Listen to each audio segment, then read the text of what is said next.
clock and time to begin. Thank you for attending today our Paul Revere commemoration and the raising of our America 250 flag for Greene County, Ohio. Today marks 250 years since some of the opening acts of what would become the birth of our nation. Such an important occasion should not go unmarked, and so thank you for being with me here today to do just that. I am Mary McKinley. I am the Public Outreach Program Coordinator for the Greene County Record Center and Archives.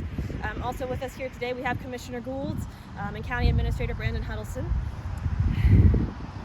Today, as I have said, is an important anniversary in our history. 250 years of American history is officially July 4th of next year, but April 18th of 1775 marked Paul Revere's famous ride. Paul Revere was one of the Sons of Liberty who met at the Green Dragon Tavern in Boston, Massachusetts to plan against the British as the colonies kind of began to fight for their own independence before the war began. They had intelligence as April 18th approached that the British were to attack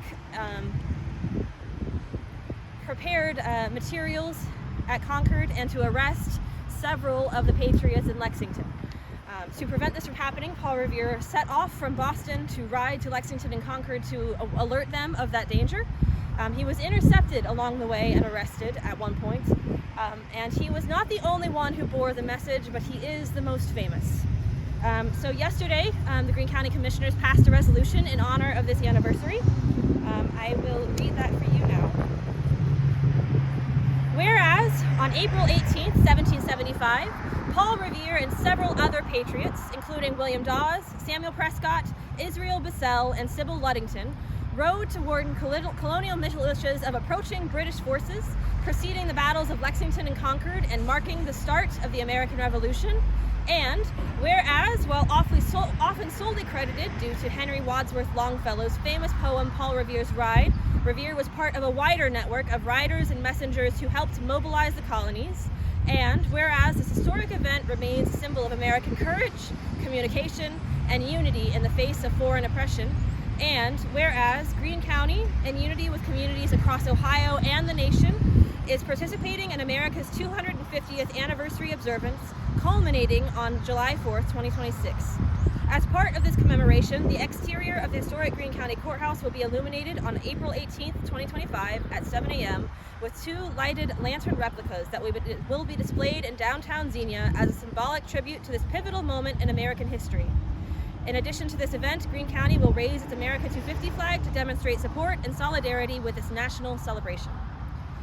Now, therefore, be it resolved that the Greene County Board of Commissioners designates April 18th, 2025 as Local Day of Commemoration in honor of the 250th anniversary of Paul Revere's Ride, and encourages all Greene County residents to commemorate this historic event in their own meaningful way.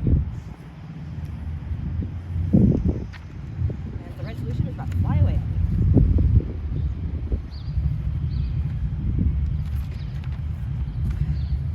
Although Longfellow's poem is not historically accurate entirely, it rings in American history as a beacon to the American people. And so I will read at least the poem for you this morning as we all reflect on the significance of this day. Listen, my children, and you shall hear of the midnight ride of Paul Revere on the 18th of April in 75. Hardly a man is now alive who remembers that famous day and year. He said to his friend, if the British march by land or sea from the town tonight, hang a lantern aloft in the belfry arch of the North Church Tower as a signal light. 1 if by land, and 2 if by sea, and I on the opposite shore shall be, ready to ride and spread the alarm through every Middlesex village and farm for the country folk to be up and to arm. Then he said, good night, and with muffled oar silently rowed to the Charlestown shore, just as the moon rose over the bay, where swinging wide at her moorings lay the Somerset, British man of war, a phantom ship with each mast and spar across the moon like a prison bar, and a huge black hulk that was magnified by its own reflection, the tide. Meanwhile, his friend, through alley and street, wanders and watches with eager ears, till in the silence around him he hears the muster of men at the barrack door, the sound of arms and the tramp of feet, and the measured tread of the grenadiers marching down to their boats on the shore. Then he climbed to the tower of the church, up the wooden stairs with stealthy tread, to the belfry chamber overhead, and startled the pigeons from their perch on the somber rafters that round him made masses and moving shapes of shade. By the trembling ladder, steep and tall, to the highest window in the wall, where he paused to listen and look down, a moment on the roofs of the town, and the moonlight flowing over all. Beneath in the churchyard lay the dead, in their night encampment on the hill, wrapped in silence so deep and still that he could hear, like a sentinel's tread, the watchful night wind as it went creeping along from tent to tent, and seeming to whisper, all is well. A moment only he feels the spell of the place and the hour and the secret dread of the lonely belfry and the dead, for suddenly all his thoughts are bent on a shadowy something far away, where the river widens to meet the bay, a line of black that bends and floats on the rising tide like a bridge of boats. Meanwhile, impatient to mount and ride, booted and spurred with a heavy stride, on the opposite shore walked Paul Revere. Now he patted his horse's side, now gazed on the landscape far and near, then impetuous stamped the earth, and turned and tightened his saddle girth. But mostly he watched, with eager search, the belfry tower of the Old North Church, as it rose above the graves on the hill, lonely and spectral and somber and still. And lo, as he looks on the belfry's height, a glimmer and then a gleam of light. He springs to the saddle, the bridle he turns, but lingers and gazes, till full on his sight, a second lamp in the belfry burns. A hurry of hoofs in a village street, a shape in the moonlight, a bulk in the dark, and beneath from the pebbles in passing a spark, struck out by a steed that flies fearless and fleet. That was all. And yet, through the gloom and the light, the fate of a nation was riding that night, and the spark struck out by that steed in his flight kindled the land into flame with its heat. He has left the village and mounted the steep, and beneath him, tranquil and broad and deep, is the mystic meeting the ocean tides. And under the alders that skirt on its edge, now soft on the sand, now loud on the ledge, is heard the tramp of his steed as he rides. It was 12 by the village clock when he crossed the bridge into Medford town. He heard the crowing of the cock and the barking of the farmer's dog, and felt the damp of the river fog that rises when the sun goes down. It was 1 by the village clock when he galloped into Lexington. He saw the gilded weathercock swim in the moonlight as he passed, and in the meeting house windows, blank and bare, gaze at him with a spectral stare, as if they had already stood aghast at the bloody work they would look upon. It was 2 by the village clock when he came to the bridge in Concord town.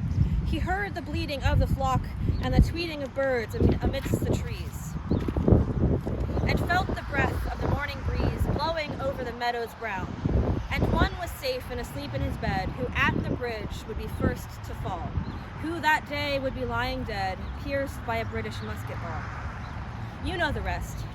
In the books you have read, how the British regulars fired and fled, how the farmers gave them ball for ball from behind each fence and farmyard wall, chasing the redcoats down the lane, then crossing the fields to emerge again under the trees at the turn of the road, and only pausing to fire and load.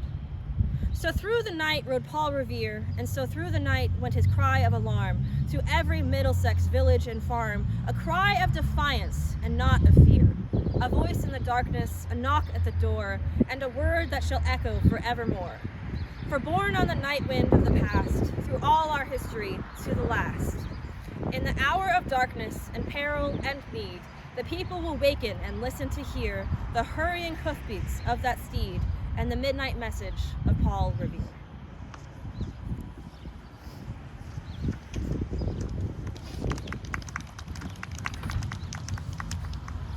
All right, at this time, I believe we will go ahead and lift our America 250 flag in honor of our anniversary today and the one to come next year.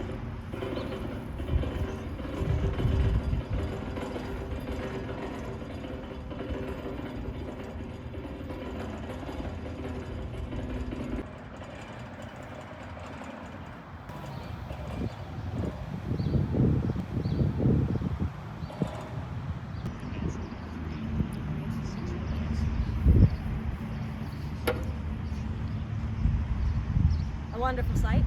Commissioner Gould, if you would like to lead us in the Pledge of Allegiance. Join me in the Pledge of Allegiance. I pledge allegiance to the flag of the United States of America and to the republic for which it stands, one nation, under God, indivisible, with liberty and justice for all. Thank you, Commissioner. Today marks the start of an incredibly important historical season for the United States, and I thank you again for joining me here today. Tomorrow marks the first shots of the American Revolution, what is famously known as the shot heard around the world as the British and the Patriots engaged for the first time, and unexpectedly the Patriots managed to drive the British back to Boston at the battles of Lexington and Concord.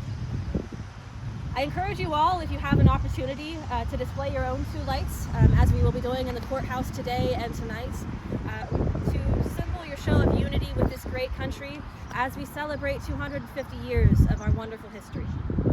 Thank you all again for joining me